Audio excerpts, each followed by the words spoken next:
नमस्कार, मैं हूं आपके साथ पूर्णिमा मिश्रा। हमारे खास प्रोग्राम क्या कहते हैं नरेंद्र मोदी के आजादी का महापर्व स्पेशल एडिशन में आज हम आपको सुनवाएंगे प्रधानमंत्री मोदी का वो ऐतिहासिक भाषण जो उन्होंने 15 अगस्त 2016 को दिल्ली में दिया।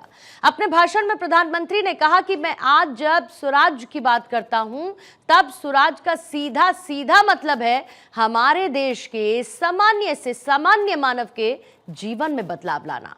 स्वराज का मतलब है शासन सामान्य मानव के प्रति संवेदनशील हो, जिम्मेदार हो और जन सामान्य के प्रति समर्पित हो, और तब जाकर के गुड गवर्नेंस पर बल देना होता है। हर किसी के दायित्व को टटोलते रहना पड़ता है और इसीलिए शासन संवेदनशील होना चाहिए। सारे देश में एक वर्ग है, खास करके मध्यम वर्ग, उच्च मध्यम वर्ग, उसको जब मिलो कभी कभी वो पुलिस से ज्यादा इनकम टैक्स वालों से परेशान हुआ करता है। स्थिति मुझे बदलनी है और मैं लगा हूं, बदल के रहूंगा। लेकिन एक समय था जब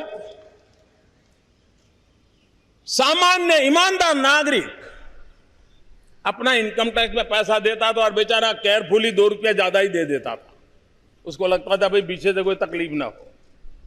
लेकिन एक बार सरकारी खजाने में धन आ गया तो रिफंड लेने के लिए उसको चने चबाने पड़ते थे, सिफारिश लगानी पड़ती थी और महीनों तक नागरिक के हक का पैसा सरकारी खजाने से जाने में टालम टोल हुआ करता था। आज हमने ऑनलाइन रिफंड देने की व्यवस्था की। हफ्ते, 2 हफ्ते में, 3 हफ्ते में आज रिफंड मिलना शुरू हो गया।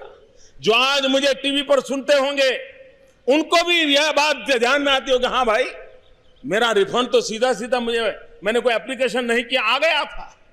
तो ये उत्तरदायी जवाबदेही, इन सारे जो प्रयास होते हैं उसका परिणाम है।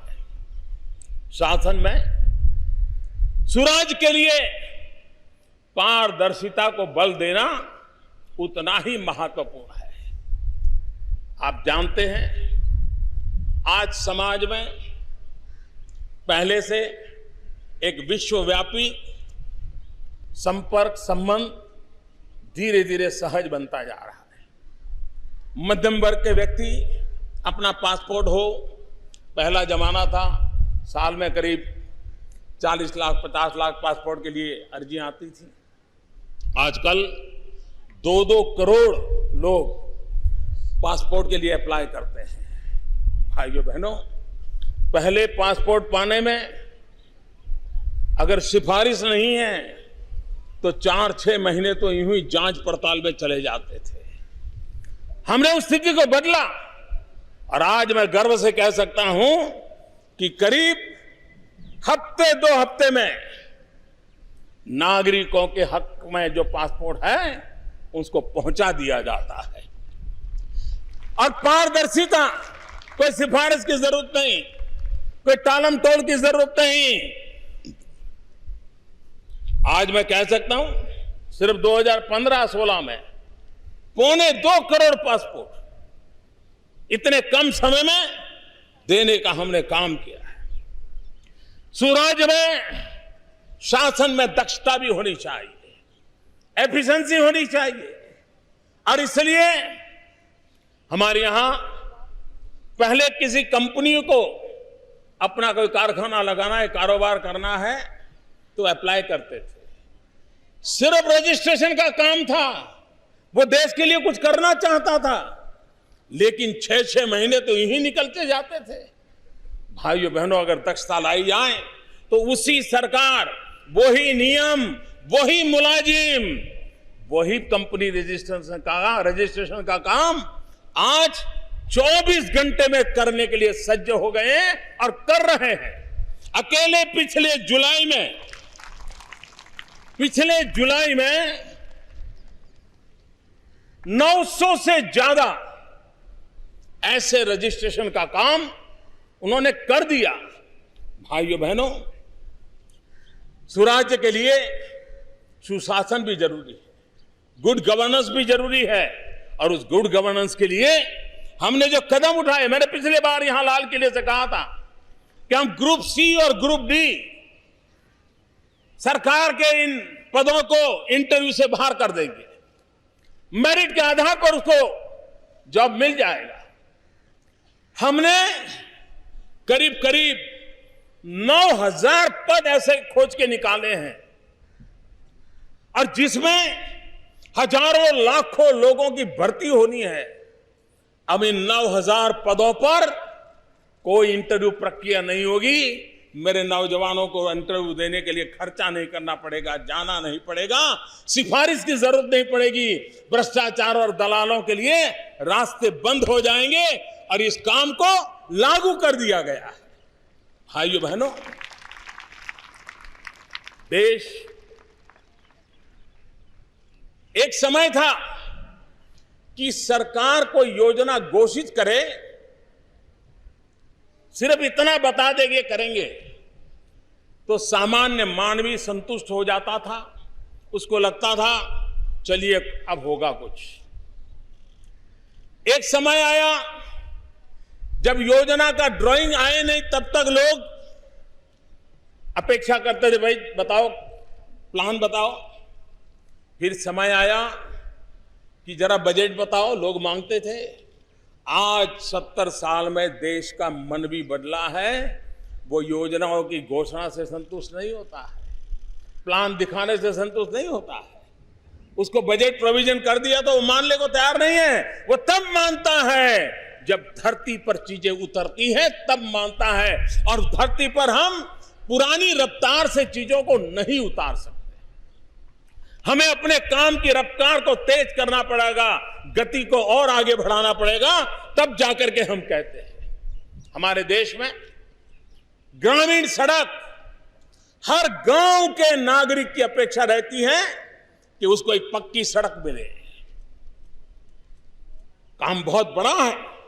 अटल बिहारी वाजपेयी जी ने विशेष ध्यान देकर के इसको शुरू किया था, और बाद में भी सरकार ने इसको कंटिन्यू किया, आगे बढ़ाया। हमने उसमें गति देने का प्रयास किया है। पहले एक दिन में 70-75 किलोमीटर का ग्रामीण सड़क का काम हुआ करता था। आज उस रफ्तार को तेज करके हम प्रतिदिन 100 किलोमीटर की ओर ले गए हैं। ये गति आने वाले दिनों में सामान्य मानवीय की अपेक्षाओं को पूर्ण करेगी। हमारे देश में ऊर्जा और उसमें भी रिन्यूएबल एनर्जी, इस पर हमारा बल है। एक समय था जो हमारे देश में इतने सालों में आजादी के बाद विंड एनर्जी में काम हुआ, पवन ऊर्जा में काम हुआ। पिछले एक साल के भीतर भीतर करीब करीब 40% उसमें हमने वृद्धि की है। ये है उसकी गति का मायना। सोलर एनर्जी, पूरा विश्व सोलर एनर्जी की ओर बल दे रहा है। हमने 116% बढ़ोतरी की है। ये बहुत बड़ा, ये इंक्रीमेंटल चेंज नहीं है, ये बहुत बड़ा हाई जंप है। हम चीजों को उसके क्वांटम की दृष्टि से हम आगे बढ़ाना चाहते हैं। हमारे देश में हमारी सरकार बनने के पहले अगर ऊर्जा का उत्पादन है तो ऊर्जा पहुंचाने के लिए ट्रांसमिशन लाइन भी चाहिए, और अच्छी ट्रांसमिशन लाइन की व्यवस्था चाहिए। हमारी सरकार बनने के पहले के 2 साल, हमारे पूर्व के 2 साल, एक दिन में, एक साल में करीब 30-35 हजार किलोमीटर ट्रांसमिशन लाइन डाली जाती थी। आज मुझे संतोष के साथ कहना है कि आज ये काम करीब करीब 50,000 किलोमीटर हमने पहुंचाया है। ये गति बढ़ाने का काम किया है। अगर पिछले 10 साल का रेल लाइन कमीशनिंग की बात करें, और कमीशनिंग का मतलब होता है ट्रेन चलने योग्य हो जाना, सारे ट्रायल पूरे हो जाना। पहले 10 साल में 1500 किलोमीटर का हिसाब था, और आज मुझे 2 साल में 3500 किलोमीटर का काम करने में हम सफल हुए। ये गति को हम आगे बढ़ा रहे हैं। भाइयों बहनों, आज आधार कार्ड को सरकारी योजनाओं के साथ जोड़ करके डायरेक्ट बेनिफिट के लिए जो भी लीकेजेस उसको रोक करके काम करने पर हम बल दे रहे हैं। पहले की सरकार में सरकारी योजनाओं को आधार से जोड़ने में करीब 4 करोड़ लोगों को जोड़ा पाया था।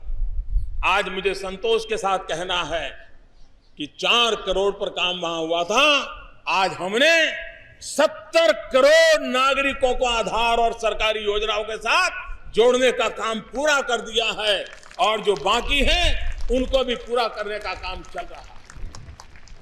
हमारे यहां मध्यम वर्ग का मानवी हो, सामान्य मानवी हो, उसको आज जैसे कार घर में हो उसको प्रतिष्ठा का विषय माना जाता है। एक वक्त था कि घर में गैस का चूल्हा हो तो उसको एक स्टैंडर्ड माना जाता है, एक समाज में स्टेटस के रूप में माना जाता था। देश आजाद होने के 60 साल के दरमियान ये रसोई गैस करीब 14 करोड़ लोगों को 60 साल में मिला था। भाइयों बहनों, मुझे बड़ा संतोष है कि एक तरफ 60 साल में 14 करोड़ रसोई गैस के कनेक्शन और हमने 60 सप्ताह में 4 करोड़ नए लोगों को रसोई गैस के कनेक्शन दिए। कहां 60 साल के 14 करोड़ और कहां 60 सप्ताह के 4 करोड़। ये गति है जो सामान्य मानव की जिंदगी में क्वालिटी ऑफ लाइफ में आज बदलाव लाने के लिए संभव हुआ है। हमने कानूनों की जंजालों की सफाई का भी काम आरंभ किया है। कानूनों का बोझ सरकार को भी, न्यायपालिका के लिए भी और नागरिक के लिए भी उलझने पैदा करता रहता है। हमने खोजबीन करके करीब 1700 ऐसे कानून निकाले हैं। 1250 करीब ऑलरेडी पार्लियामेंट के द्वारा उसको निरस्त कर दिए हैं और बाकियों को भी निरस्त करने की दिशा में जाकर के उस सफाई अभियान को भी हम चलाना चाहते हैं। भाइयों बहनों, कभी कभी देश में एक स्वभाव बन गया था कि ये काम तो हो सकता है, ये काम तो नहीं हो सकता है, भाई अभी तो नहीं होगा, कभी होगा तो पता नहीं। निराशा ये हमारा मिजाज बनता जा रहा था। इसको ब्रेक थ्रू करना, शासन में ऊर्जा भरना, और जब कोई सिद्धि दिखती है तो उत्साह भी बढ़ता है, ऊर्जा भी बढ़ती है, संकल्प भी बड़ा शार्प हो जाता है और परिणाम भी निकट नजर आने लग जाते हैं। भाइयों बहनों, हमने जब प्रधानमंत्री जनधन योजना, एक प्रकार से असंभव काम था। इतने सालों से बैंक थी, सरकारें थी, राष्ट्रीयकरण हो चुका था, लेकिन सामान्य व्यक्ति देश की अर्थव्यवस्था की मुख्य धारा का हिस्सा नहीं बन पाता था। भाइयों बहनों, 21 करोड़ परिवारों को, 21 करोड़ नागरिकों को जनधन योजना में जोड़ करके असंभव को संभव हुआ। और यह संभव ये सरकार के खजाने में, सरकार की क्रेडिट का विषय नहीं है, ये 125 करोड़ देशवासियों ने किया है। और इसलिए मैं इस काम को करने के लिए मेरे 125 करोड़ देशवासियों का नमन करता हूं। आज हिंदुस्तान के गांवों में नारी गौरव का अभियान, उसका एक महत्वपूर्ण पहलू है, खुले में शौच बंद होना चाहिए, गांव में टॉयलेट बनना चाहिए। पहली बार जब मुझे लाल किले की प्राचीर से आप सबके दर्शन करने का सौभाग्य मिला था, उस दिन मैंने अपनी भावना को व्यक्त किया था कि मेरा देश ऐसे कैसे हो सकता है। आज मैं कह सकता हूं कि इतने कम समय में हिंदुस्तान के गांवों में 2 करोड़ से ज्यादा शौचालय बन चुके हैं। 70,000 से अधिक गांव आज खुले में शौच जाने की परंपरा से मुक्त हो चुके हैं। सामान्य जीवन में बदलाव लाने की दिशा में हम काम कर रहे हैं।